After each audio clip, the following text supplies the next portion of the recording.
مرګه راځه مرګي اوس دې په راتلو نه یمه مرګه راځه مرګي اوس دې په راتلو نه یمه هغې ته لار نشته او زه د صبرېدو نه یمه تا پسې کوم کتاب راواخلم چې دې پوهه کړمه ته یې لوستی نه شي او زه یې د لوستو نه یمه تا پسې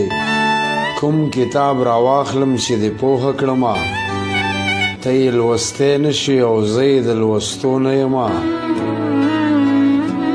که مې د خپو نه بیړۍ وباسې مننه به وي زه داسې یمه چې بس اوس د تښتېدو نه یمه څنګه به لاړ شم چې تا رانه خپل لاس وتروړل قسم په خدای دی اوس د وخت سره د تلو نه یمه مرګه راځه مرګي اوس دې په راتلو نه یمه هغې ته لار نشته او زه د صبرېدو نه یمه